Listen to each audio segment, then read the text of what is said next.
Olá! Hoje a gente vai mergulhar num tema que parece ter saído da literatura, mas que é, na verdade, pura medicina, o famoso coração partido. Vamos entender a ciência e a fisiologia por trás de uma condição real, a cardiomiopatia de Takotsubo. E para começar, essa frase já diz tudo. A doença do coração partido não é só uma metáfora bonita para um sentimento ruim. Não, não. É uma condição médica de verdade, com efeitos concretos e que a gente consegue medir no coração. Então a grande questão é essa, né? Onde que a gente separa a poesia da patologia? Como é que um sentimento, algo tão abstrato, pode virar um diagnóstico, algo tão concreto? Bom, o nome técnico é esse aí, cardiomiopatia de Takotsubo. Pensa assim, é uma condição em que o músculo do coração, de repente, sofre um baque, fica meio atordoado e enfraquecido. E o gatilho para isso quase sempre é um estresse muito, muito forte, seja ele emocional ou até mesmo físico. Agora, vamos combinar? O nome é bem peculiar. Takotsubo. De onde será que veio isso? A resposta, por incrível que pareça, está num antigo objeto de pesca lá do Japão. Pois é, a condição foi descrita pela primeira vez justamente no Japão, na década de 90.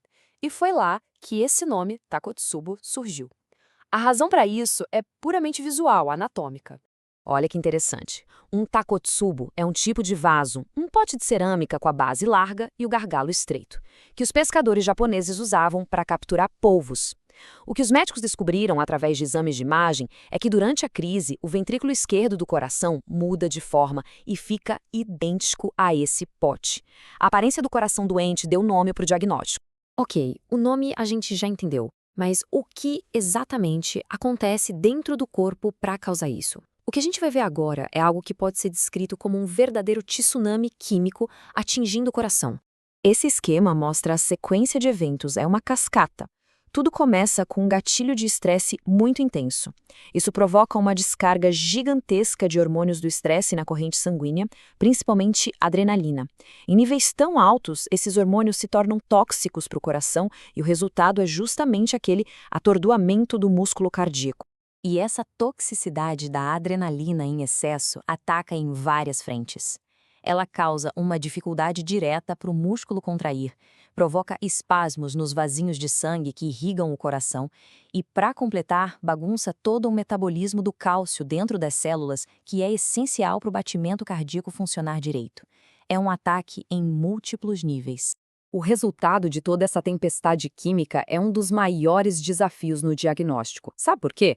Porque a cardiomiopatia de Takotsubo imita um infarto de um jeito quase perfeito. Os sintomas são um susto. A pessoa sente dor forte no peito, falta de ar, palpitações, às vezes até aquela sensação de que algo muito ruim vai acontecer. É o quadro clássico de um infarto. Tanto o paciente quanto a equipe médica, num primeiro momento, pensam que é isso. Eletrocardiograma, exames de sangue, tudo pode apontar para um infarto. Mas aí vem o momento da verdade, o exame que muda tudo, o cateterismo. No infarto clássico, o que se vê é uma artéria do coração entupida por um coágulo. No Takotsubo, há surpresa. As artérias estão limpas, abertas, sem nenhuma obstrução importante. E é essa diferença crucial que fecha em diagnóstico. Ou seja, o ponto central é esse. O coração não falhou por falta de irrigação, por um cano entupido. Ele falhou por um excesso de química, pela tradução de um abalo emocional muito forte em uma tempestade hormonal que o corpo não conseguiu suportar. E isso, claro, nos leva a pensar sobre a via que conecta tudo isso. A gente precisa falar sobre essa conexão poderosíssima que existe entre o cérebro e o coração. Essa via do estresse é uma reação em cadeia e muito, muito rápida. A amígdala, que é tipo o nosso centro do medo no cérebro, é ativada. Ela manda um sinal para o hipotálamo, que por sua vez aciona o sistema nervoso simpático, a nossa famosa resposta de luta ou fuga. Em milissegundos, essa mensagem de emergência chega com tudo no coração, muito antes da nossa parte racional do cérebro sequer entender o que está acontecendo. E quem são as pessoas mais vulneráveis a essa reação? Bom, as estatísticas mostram alguns grupos de risco bem claros. Mulheres após a menopausa são de longe o grupo mais afetado. Uma das hipóteses é a perda da proteção que o estrogênio oferece ao coração. Além delas, pessoas que passam por perdas muito súbitas e aquelas que já têm uma tendência a reagir de forma mais intensa ao estresse também são mais suscetíveis. Mas, felizmente, a história não acaba na crise. Vamos falar um pouco sobre a recuperação e, talvez o mais importante, sobre a grande lição que essa condição toda nos ensina. A principal característica do Takotsubo é que, na grande maioria das vezes, ele é reversível. O coração se recupera, a função volta ao normal em questão de dias ou semanas. Mas atenção, isso não quer dizer que é um evento sem importância. A fase aguda pode ser bem perigosa e trazer complicações graves, como insuficiência cardíaca e arritmias. E depois de tudo isso fica uma reflexão, não fica? O que essa doença nos ensina sobre aquela velha separação que a gente insiste em fazer entre corpo e mente? O Takotsubo vem para mostrar que talvez essa divisão seja só uma ilusão. Para o nosso coração, a dor da perda de alguém querido e a ameaça de um perigo físico podem disparar a mesmíssima resposta de emergência biológica. E para a gente fechar, que tal uma pequena adaptação daquela famosa frase de Pascal?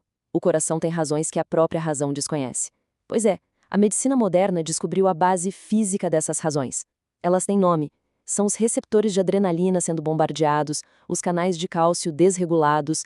É a prova final de que a poesia e a fisiologia, no fim das contas, podem estar descrevendo a mesma verdade.